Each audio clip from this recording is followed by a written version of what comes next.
লক্ষ লক্ষ মানুষের যাতায়াতের ব্যবস্থা করার জন্য দুইটা রাস্তা চওড়াকরণ এবং মাঝখানে আইল্যান্ড দেওয়ার জন্য মাননীয় সড়ক পরিবহন এবং সেতু মন্ত্রীর নিকট জোর দাবি জানাচ্ছি। আমাদের উত্তর অঞ্চল এবং দক্ষিণ অঞ্চলের প্রবেশদ্বার সাংস্কৃতিক রাজধানী কুষ্টিয়া। এখানে বটতল থেকে কুষ্টিয়া বিশ্ববিদ্যালয় পর্যন্ত এবং বটতল থেকে পাটিকাবাড়ির শেষ সীমানা পর্যন্ত প্রায় 20 কিলোমিটার, ওদিকে 22 কিলোমিটার এই রাস্তা অত্যন্ত জরাজীর্ণ অবস্থা।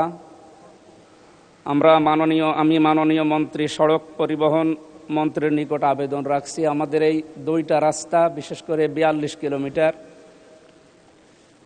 এই লক্ষ লক্ষ মানুষের যাতায়াতের ব্যবস্থা করার জন্য দুইটা রাস্তা চওড়াকরণ এবং মাঝখানে আইল্যান্ড দেওয়ার জন্যে মাননীয় সড়ক পরিবহন এবং সেতু মন্ত্রীর নিকট জোর দাবি জানাচ্ছি।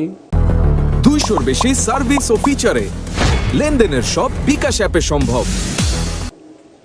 এবং আমাদের কুষ্টিয়াতে কয়েকটা বিষয়, বিশেষ করে আমি এর নোটিশও আগে দিয়েছি। মেডিকেল কলেজ হাসপাতাল, এটা 2011 সালের 9 অক্টোবর থেকে আরম্ভ হয়ে 2026 সাল পর্যন্ত এখনও কোনো অগ্রগতি নেই। পড়ে আছে প্রায় 100 কোটির উপরে সম্পদ, টাকার মেশিনপত্র পড়ে আছে। এখানে 23টা বিভাগ চালু হওয়ার কথা, 2টা বিভাগ চালু হয়ে পড়ে আছে। প্রায় 5টা জেলার মানুষের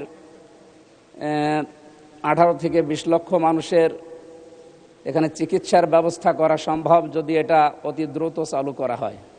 মাননীয় স্বাস্থ্যমন্ত্রীর নিকট আমার আকুল আবেদন, যত দ্রুত সম্ভব মেডিকেল কলেজ হাসপাতাল চালু করার মাধ্যমে আমাদের এই 5-6টা জেলার মানুষের অন্তত চিকিৎসার সুব্যবস্থা করার জন্য আহ্বান জানাচ্ছি।